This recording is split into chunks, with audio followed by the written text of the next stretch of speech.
Guten Tag. This is episode 6, 2026. We're talking about Azure Stream Analytics and Fabric event streams, and this is subscribe.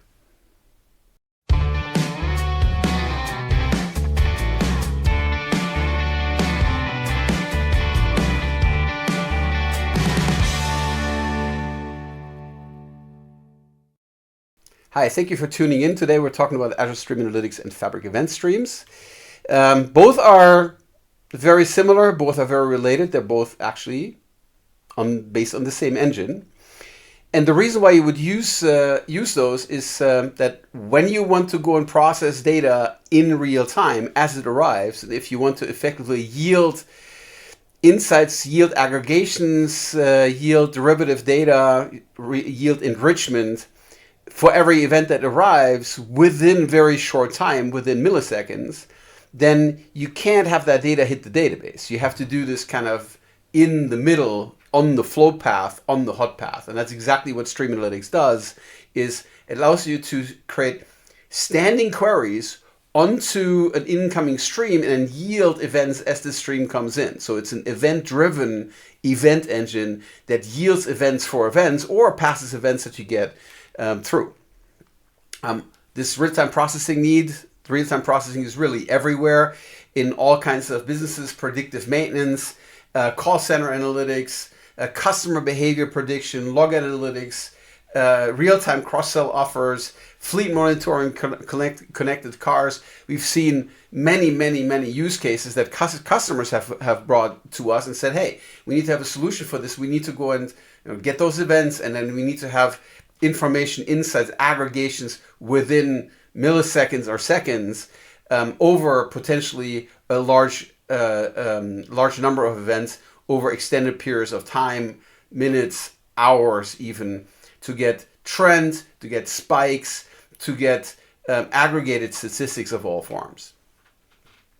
So Azure Stream Analytics as an engine kind of sits between the sources that you ingest, so for instance IoT Hub or Event Hubs, or also data that might be sitting in a data lake in the blob or SQL, and you can go and put multiple sources onto an Azure Stream Analytics jobs, and it will go and pull from all those sources, and then you can go and correlate. So you can take 2-3 data streams and you can time synchronize them, and you can go and tap into reference data databases to enrich the data stream. So if there's data that doesn't come across the wire, but that will be useful for you later in analytics, you can go and look up based on some key or some indicator that is in the data stream. You can pick up the reference data and then inject that into the events that you're sending them further.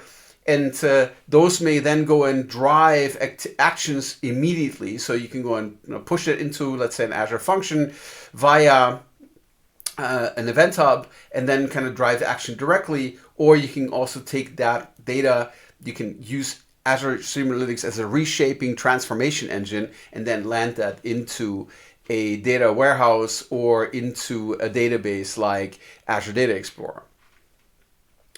The simplest experience is a no-code drag and drop experience. Unfortunately, I don't have time for a demo at the moment, but you're going to see this in one of the future episodes.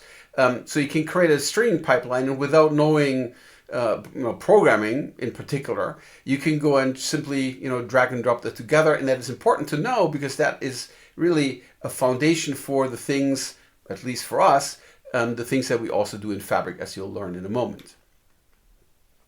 There's a very sophisticated SQL-based language, so the processing that you do, the way how you are expressing what you want, is done using a SQL 92 dialect. So if you are familiar with SQL, you will know how to do that sort of processing.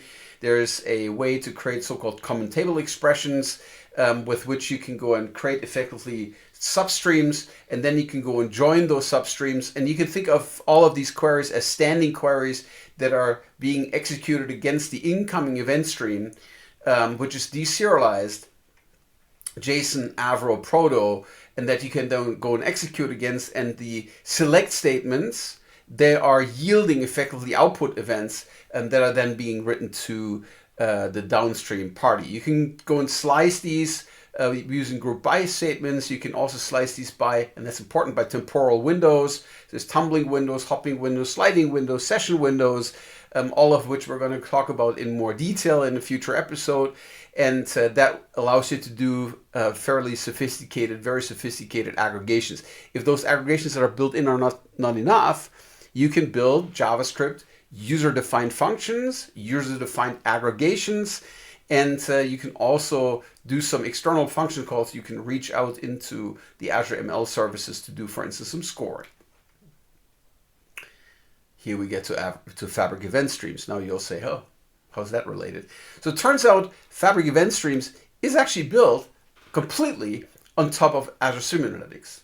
So what we are doing in Fabric, as I said in the Fabric episode, is we're building our own opinionated application on top of the Azure services that we built. So we take Azure Event Hubs and we take Azure Stream Analytics and we put them together under one roof and we integrate them directly so that you don't have to worry about this.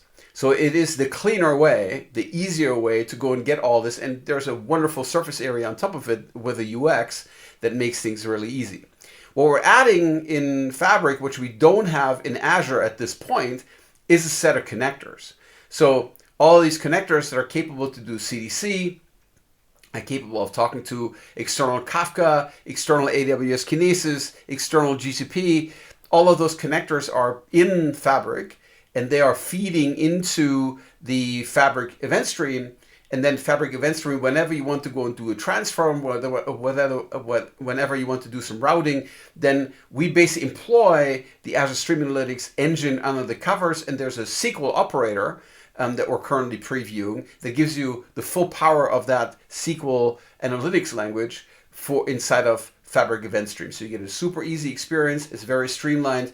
And then if you need to have the power of the Azure Stream Analytics SQL, you can get it. And then that's integrated in the downstream with Event House, with Lakehouse. So we're effectively using this engine as the shovel under the covers. As an event stream user, you don't need to know about this. You don't need to know about ASA. What's useful, however, to know is that the developer tooling that exists for VS Code for Azure Stream Analytics is compatible with what's happening inside of event streams. So you can develop your jobs using that tooling, and then you can go and take the SQL and you can move it into Fabric. So I said many connectors, many sources, CDC, message brokers, streaming brokers, and also other event sources, including other applications. And soon you'll also be able to go and bring your own connectors into this because we have a Kafka Connect compatible host. So soon you'll be able to go and bring a Kafka Connect compatible connector effectively. And we're going to run that in a own isolated space. And you will have access effectively to the data stream. And you'll be able to connect to an external party and then be able to go and move that data into Fabric. There's numerous formats, JSON, Avro, CSV that we support, and then there's numerous other formats that we support via this connector framework, and then you can go and move that data via event streams, either as pass-through as is, or you can go and move the data and do a transform. So using either this node code experience, which is basically a derivative of what we have in ASA, or using the sophisticated SQL capabilities that we have in that SQL language. So much for Azure Stream Analytics. As you see, very sophisticated platform, also in Fabric event streams, effectively the same foundation, very high throughput. Thank you for tuning in today. I'll see you later.